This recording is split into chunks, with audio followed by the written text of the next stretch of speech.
Then I saw a few of the team supervisors walk out of Elliott Hall of Music. And I was like, something's wrong. And I just waited for it, and nothing else like that even happened. So we get through, halfway through. He comes out in the audience to do another trick, and he's asking for volunteers.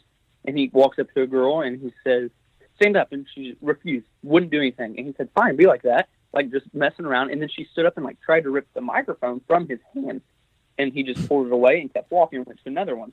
Then this girl, he asked another one, and she wouldn't stand up. So at this time, I knew they're protesting whatever his act is going to be. I knew something was wrong, and they've been...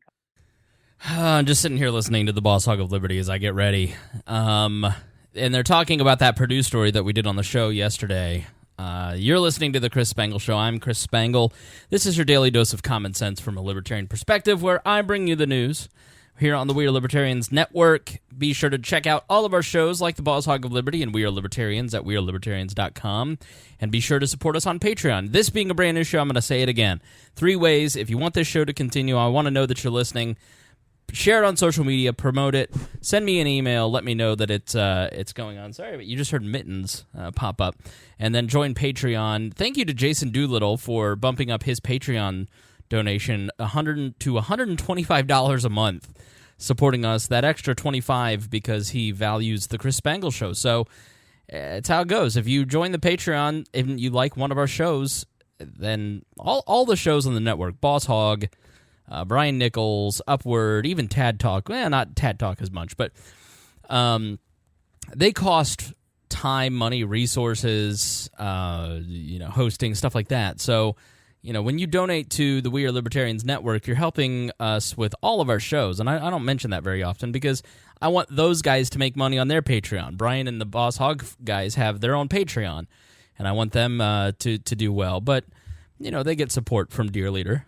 So just listening to them and enjoying the show, they have Steve Horowitz from Bleeding Heart Libertarians on this evening. So I was watching the Facebook Live as I was sitting here prepping for the show, and he was head of the John Shatner Institute, Papa John, of Papa John's fame. And he, said some stuff.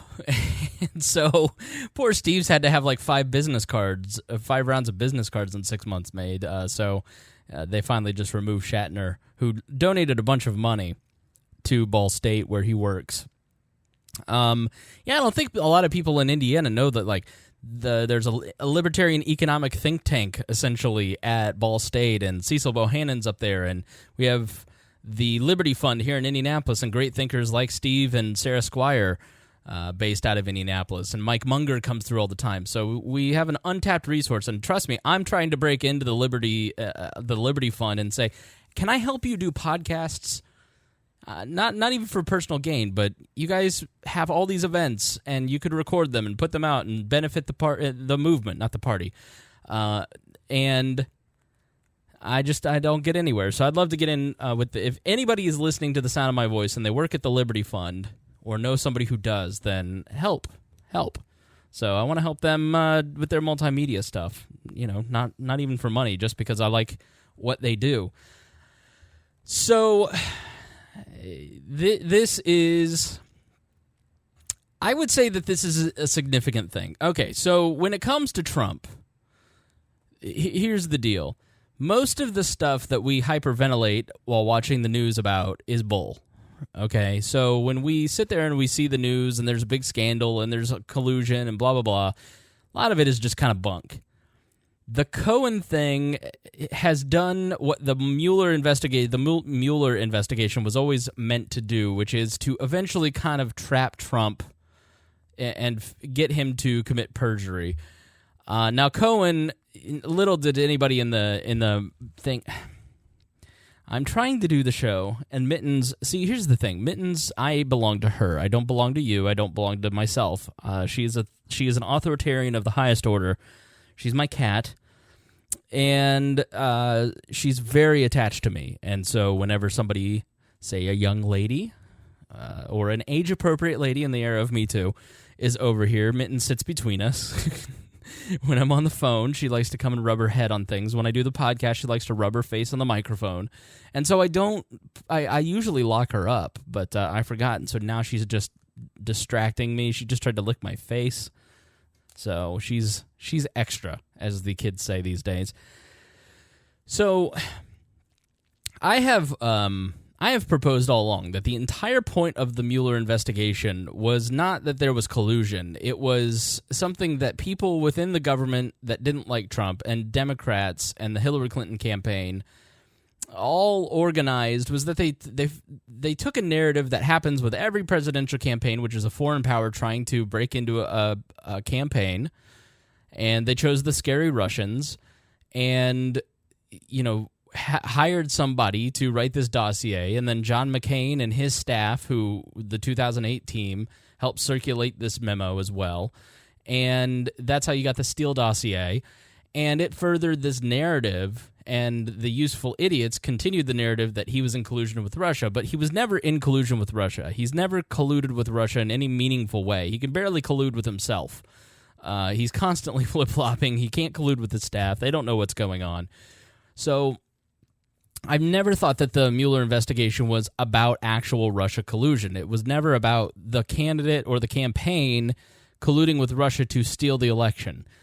And so what the point has always been is to catch lower-level members of the administration, the campaign, and Trump himself in perjury or traps of obstruction, and that's how they were going to eat away at this presidency.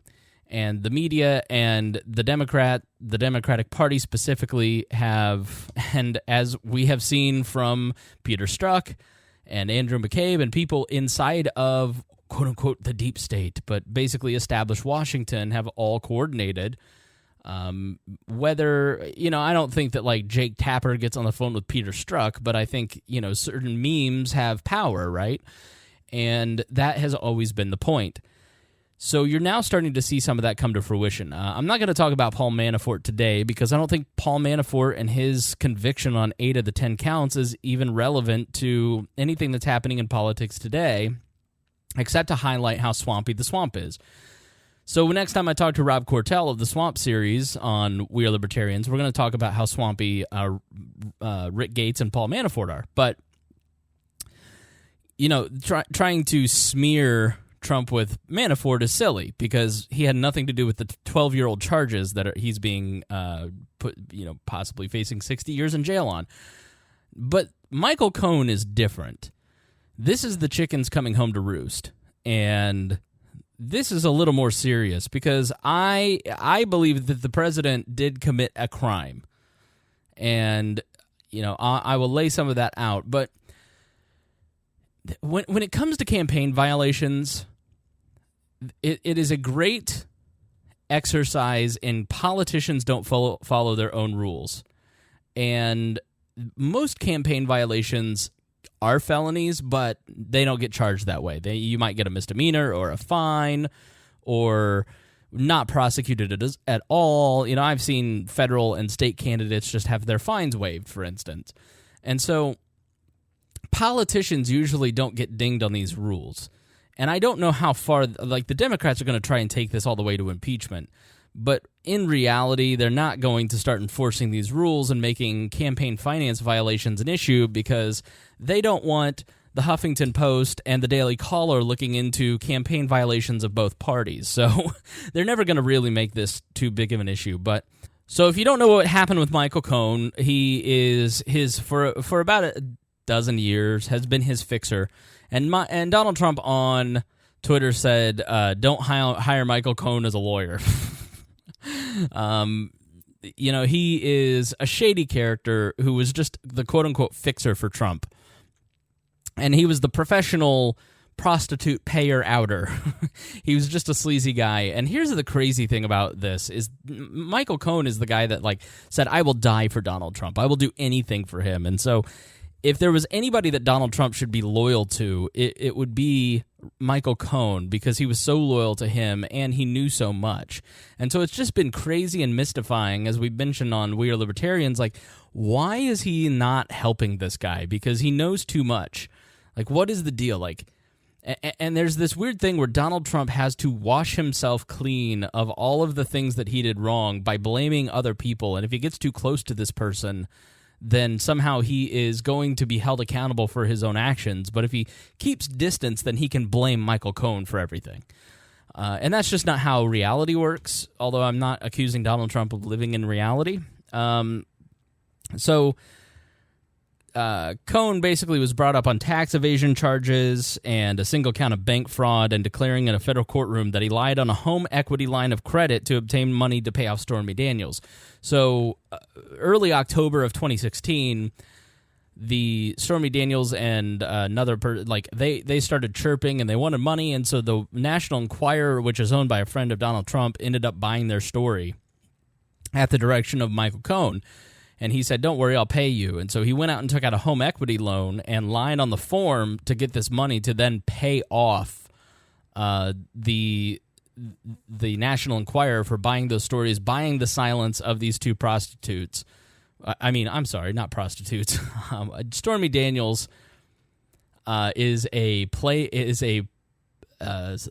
stripper now and a porn star. Although the reason I have that in my head is I know too many things because of where I work. So, and then Karen McDougal, who was just a playmate. So I apologize. I did not mean to smear Stormy Daniels and call her a prostitute in public. So anyways, but let's be honest. Why did she have sex with Donald Trump? It was so eventually she could shake him down for money. Like, that is what I am alleging. That is what I am not alleging, but that's my educated guess.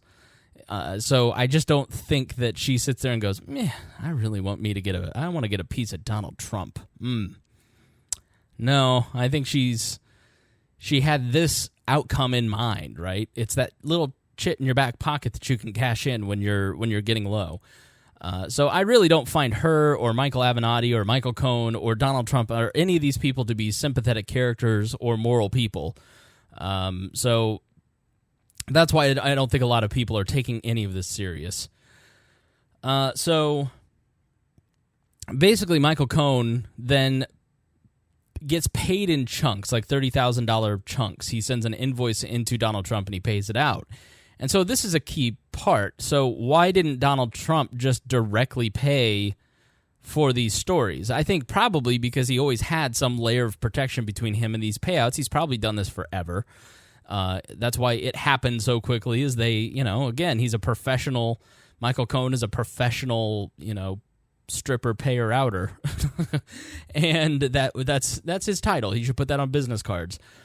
And, Donald Trump didn't want to get his hands dirty, but it also smacks, as Lanny Davis, the attorney, the former Clinton attorney now working for Michael Cohen, said, it smacks of Donald Trump knowing he was doing something wrong.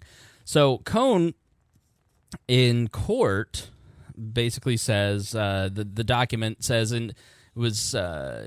he lied on a home equity line of credit to obtain money to pay off Daniels in coordination with and at the direction of a candidate for federal office, being Trump, and that he did so for, quote, the principal purpose of influencing the election. In other words, as Michael, is this Michael Garrity? I'm sorry, I'm so tired, I am beat today. Jim Garrity at National Review writes, in other words, Cohen has now effectively testified that Trump conspired with him to commit a crime. For his own guilty pleas, Cohen is now facing about 4 to 5 years in prison. Landy Davis said, Cohen stood up and testified under oath that Trump directed him to commit a crime by making payments to 2 women for the principal purpose of influencing an election. If these payments were a crime for Michael Cohen, then why wouldn't they be a crime for Donald Trump? And the truth is, he's right. So if the threshold for an individual limit is $2,700, and so I, as a donor, can only give $2,700, and you, as the candidate, can only accept $2,700. So that's the limit. Presidential campaign finance violations are not new. You go back to 1996 when Bill Clinton, you had the Chinese government basically donating to Bill Clinton's campaigns, and then all of a sudden, magically, you had nuclear secrets being declassified. And they were staying at the White House. And so you had members of the Clinton administration and the campaign that went to prison, I think. They were at least convicted, but it never got to Clinton. And then, most famously, you had John Edwards in 2008 basically do the same thing, where Riley Hunter got $1 million in campaign funds to cover up her story, and eventually it came out. Barack Obama at one point had $2 million in undeclared funds that they caught and had to pay a massive fine for the 2008 campaign and $375,000. But the difference, as Ben Shapiro noted, and Shapiro is going to do a better job of breaking down all the details and the legal framework of all this because he's an actual Harvard-trained lawyer, and I am not. I am a talk show host. So as much as some of you may hate Ben Shapiro, he did have a good breakdown of the legalities of it all. But as he pointed out today, this is the only time where one of the people involved are naming the president as the person who helped conspire with this. So that's going to be a big issue. Here's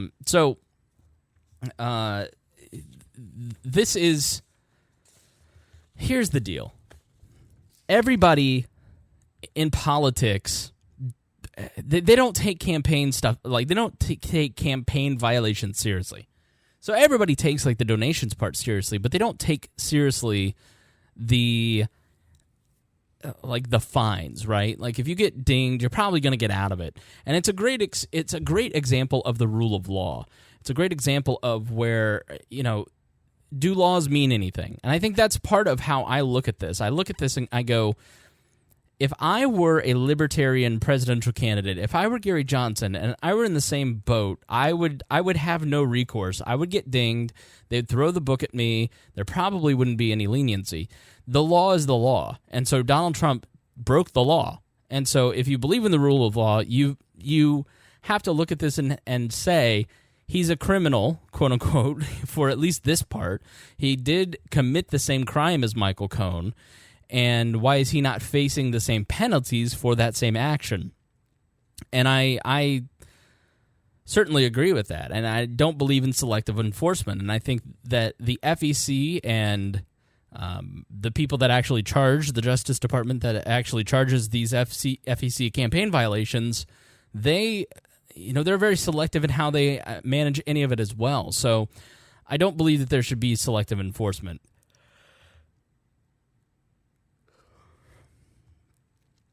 So the problem now becomes, how do you charge the president of the United States with a crime, and is this crime something that you can impeach them on? Every Democrat in the world is going to say yes. But the reality is that it as Andy McCarthy wrote in a piece on National Review, which I've put in the show notes, let me see. Let's split some legal hairs, he writes. The media narrative suggests that these payments violate federal law because they were made to influence the outcome of election. And I personally agree with that. I think that there's no doubt that if you read the court document on this, that it was to make sure that this didn't come out before the election. So it was hush money to make sure that this didn't come out. He says, and Andrew McCarthy is a former federal prosecutor, It is not illegal to pay hush money to two women. It was illegal for Cohen to make an in-kind contribution, which is what the payoffs were, in excess of the legal limit. So, for instance, what an in-kind contribution is that if you show up to the office of your favorite candidate and you say, here's a pallet of pens. I know you're going to need a lot of pens. I wanted to give you this gift of a pallet of pens. It cost me $1,000 to buy. They have to claim that as an in-kind contribution.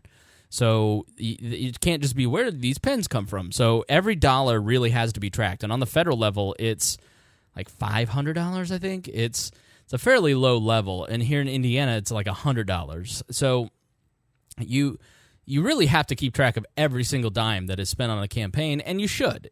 And you should make that transparent, and you should show, here's where people are coming from. I think as libertarians, we recognize that campaign contributions and the money that people give to campaigns are political speech, but there is also some level of transparency that ought to come from that.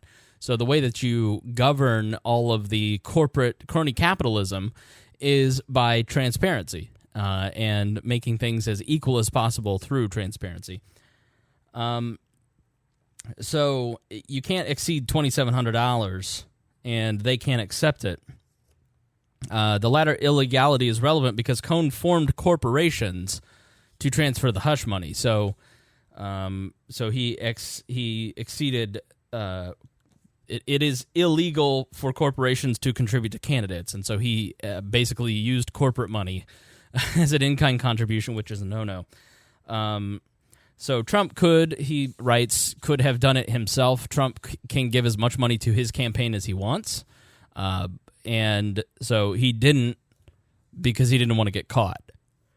The Justice Department basically has guidelines that they can't indict a sitting president, and because the president himself is in charge of the judicial branch in the executive branch, and so they're not actually allowed to charge him with a crime. So this is either going to have to wait until he is no longer president, or it is going to have to be an issue of an impeachment, and then it goes before the Senate for actual removal. So as Andy McCarthy writes, the further removal misconduct is from core responsibilities of the presidency, the less political support there will be for the president's removal from office. This is critical because impeachment is a political remedy, not a legal one. The way the framers had designed the process, which requires just a simple House majority to file articles of impeachment, but a two-thirds Senate supermajority for removal, no president will ever be removed from office absent misconduct egregious enough to spur a consensus for removal that cuts across partisan lines. Such misconduct would surely have to involve either an abuse of power involving core presidential powers or an extremely serious crime, if unrelated or tangentially related to presidential power. The conduct here is not of the egregious nature that rises to high crimes and misdemeanors. It is an infraction committed by many political candidates and often not even prosecuted. And that's the key argument, is that because this enforcement of this particular violation is so selective that you can reasonably argue that this isn't any kind of gross abuse of power. Yes, he was trying to influence the election, just as, Clinton or anybody else who tries to fudge their numbers does. So, but it's not perjury, for instance, lying about their duties. Clinton was president while that was taking place during 1998. So it doesn't rise to the level that it will see impeachment. So, and I think that's probably where it will end up. I think if the Democrats take the House, they will run with this. They will try and turn it into something, because they're desperate to get rid of him. So we'll see. The political writer for the NBC News, I was in bed looking through stories last night, and Jonathan Allen, who wrote a biography on Hillary Clinton, wrote, "There hasn't been a darker moment for a president or the presidency since Richard Nixon resigned on the verge of impeachment in 1974. Michael Cohen, blah, blah, blah. And then Paul Manafort, and then this unrelated congressman, and then another unrelated person." And you just go, this is why people think you're ridiculous, because you're equating this to, this is something that Clinton did, that every presidential campaign, I bet if you went and looked, has some of these violations. And so when you just overblow this or overstate your case to the point of ridiculousness, then people stop taking you seriously. And so this isn't this is a very serious matter for the president, and I think this is a genuine thorn in his side now. So it isn't like the collusion stuff where people who are... I'm fair to the president. I'm not necessarily all in or all out on him. I'm not a never Trumper, and I'm not... I think I would say 70% of the time I think he's a buffoon who is bad, and then 30% of the time his administration does something good. So I try to be fair to him and be open-minded, because I know what the press is like, and I think he is not getting a fair shake. And so the Russia stuff, whenever I hear that, I roll my eyes. But this is something where he broke the law, and he's committed a crime, and he's now going to face issues surrounding the violation of that law. And it wasn't his campaign, and, like with Obama, it was just a function of the campaign not doing something. This is criminal intent, and so they'll have to prove that. They'll have to prove that he had criminal intent. Obviously, Michael Cohen is no reliable witness. I mean, he's somebody that is shady as the day is long. So we'll see where it goes. We'll keep an eye on it. But that's what's going on with that. And speaking of that, we're starting to see it creep in about how awful Mike Pence is. And I'm from Indiana, and I can tell you Mike Pence was. Someone asked me, they go, who's been the worst governor in the modern era? And I was like, All right, well, Mitch Daniels was great. Kernan and O'Bannon and Bai, they were okay. They didn't do great because they were fiscally irresponsible. Everybody loved Doc Bowen. I think it's Mike Pence. And it's true. Mike Pence was pretty much the weakest, if not the most incompetent governor that we've had in the modern era. And he is he's a genuine person who believes what he says and says what he thinks. He is, and take that for what it's worth, good or bad. I mean, if you hear him say something, I think he genuinely believes that. I do think that he is far too ambitious. He's far more ambitious than his brain has power for. I just don't think he's a very intelligent person, but he's smart enough. Obviously, he's vice president. And so he is a very ambitious person who is capable enough. And if he became Peter, it'd be the Peter Principle on steroids if he became president. So Jeremy Scahill in The Intercept, who is fantastic on issues of foreign policy, wrote one of the most dangerous things I think I've ever seen in my life, and it's titled "Mike Pence will be the most powerful Christian supremacist in U.S. history." And he basically goes on to write about how Mike Pence is a dangerous person because he, in the way that white supremacists see the white race as superior, he sees Christian people as more as superior to all people who are not Christian. And that's just not true about Mike Pence. He is not a dominionist like Gary North or other people. He is a traditional Republican and an Orthodox Christian in the way that the modern evangelical movement views it. And to call him a Christian supremacist and introduce this new term that now the left is going to start calling people of faith Christian supremacists, in 5 years, you won't be called a Christian. And it won't be good to be called a Christian because you'll be called a Christian supremacist. And having faith in Christianity will now be equated with racism and institutional racism in America, and it's just really a dangerous idea that's being introduced into the lexicon of American politics. And Jeremy Scahill, who is somebody that I respect on a lot of issues, I'm sitting here going, do you not realize that you're now weaponizing religious beliefs? And if you didn't like it when Christians and Republicans did that to people of Muslim faith, then why would you want to do that back to Christians? Because all you're really doing is just feeding into Mike Pence and Donald Trump's view of the war on Christianity.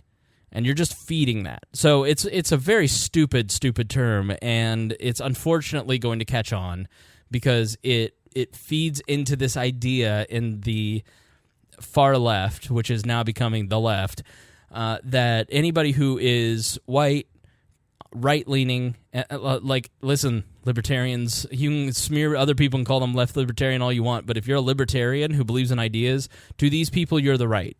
So it doesn't matter how much you agree with them on pot and gay rights and war. Like, the days of there being a left and a right and a libertarian framework, those days are over.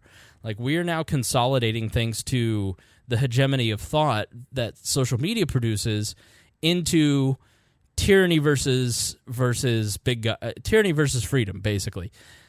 So that's why I find, Joshua Smith is real pissed at me for my comments on We Are Libertarians today. But the truth is when you try to create these false binary choices and then you try to attack people that are on your side, do you not realize the task before us? Like, there are people who want to call us libertarian supremacists because we believe in traditional classical liberal values. We're all racists, which is just a bizarre thing. And those are the people that are our enemy. Those are the people that are trying to squash freedom. It is not people like the libertarian socialists and the 13 people that are running as libertarian candidates that just have a different view on property rights. Like that, so I just look at it and I go, this is so wrong-headed. We're fighting the wrong people when you've got people who are trying to, I don't know. Jeremy Scahill is doing something incredibly dangerous, and it's very sad that that's going to end up catching on. So to wrap up with a couple of news stories, Wells Fargo, Harry mentioned it yesterday, but on We Are Libertarians, but Wells Fargo closes Florida politician's account due to marijuana donations. And so Wells Fargo, the fourth largest bank in the U.S., fired Florida Agricultural Commissioner candidate Nikki Fried as a client this month because her campaign had received donations from quote-unquote lobbyists from the medical marijuana industry. The Marijuana Policy Project commented, saying this is yet another clear signal to Congress that they need to address the banking issue for the cannabis industry. And so MPP itself has had its account closed by PNC. That happened last year. And I thought this was a great line. When asked if that meant the company would be canceling the accounts of members of Congress who bank with Wells Fargo, Gray responded, the policy applies to everyone. So now it's open season. So if you believe in pot rights and they're going to cancel the accounts of people who have accepted campaign funds from lobbyists in the marijuana industry, anybody who's lobbied against marijuana, go find the candidates that they donate to. Major corporations that are beholden to shareholders have now been put in the middle, like MasterCard and Patreon, getting beat up, or PETA beating up on Nabisco over animal crackers. It's like the boardroom is now, the left is weaponizing every single aspect of American life. And the conservatives are responding in kind. I remember in 2003 when I was a baby Republican, and we used to watch the left do this kind of stuff, and I would hear people say or read on AOL boardrooms, we need our own task force. And then, Andrew Breitbart came along and created that along with Drudge. And now we're living in hell. This is just hell. And finally, Gen Z is set to outnumber millennials within a year. So they're going to Gen Z, which basically like a 2000 and below. I'm a millennial. I'm at the top end, 34, 35, down to 22, 23, 21. Depending on who's actually counting, and everybody younger is Gen Z. They make up. They're about to be 32% of the population in 2019, and millennials like myself will be 31.5. So I will be looking forward to them getting all of the blame for everything in the way that millennials get. Hooters is going out of business, and so somebody at work today, a boomer, was asking me like, is this true? Do millennials not like boobs? And I was like, it's not that millennials like boobs, fine. But for us, going into Hooters is uncomfortable. So, I don't feel like it's appropriate. As a modern man in the dating world, like if you're engaging in certain activities, you ask for consent multiple times, in ways that don't ruin the mood, but you still, and like you have to do that. Or, I have several female friends who are very like, I've been on 4 dates with him and he hasn't kissed me. Does he not like me? I'm like, no, he's waiting for you to give him a signal of interest because he respects you and he's trying to be respectful of you. And so he doesn't want to touch your person without you making it very clear and giving signals that you're interested in that, or you making the first move. And so guys are they're much more respectful of women, regardless of the trolls and the asshats on Tinder who send horrible things. But I think by and large, I think most decent men are trying to respect women more on the dating scene or just in life, and starting to see women as people, I guess is the way to put it. And so when you go to Hooters, it just doesn't feel right. It just, I don't know. It's like, okay. And so that's not because millennials are not going because it's creepy. And we don't want to feel creepy. So it may have been a great idea in the 70s, but not anymore. So, and obviously all the women that work there voluntarily, and so it's not any kind of forced thing, and it's their choice, and they make great money doing it, and they enjoy it. But that's why it's not, millennial dudes love boobs, right, Mittens? Yeah, she says right. So, all right, thanks for joining me here on this episode of the Chris Spangle Show. Please be sure to share it. And we will see you tomorrow. Tomorrow, change of plans. Rob has a sick wife, and so he has to attend to the wife. So Galt and Tad will be with me on We Are Libertarians, which you can get at wearelibertarians.com. So we'll talk to you tomorrow.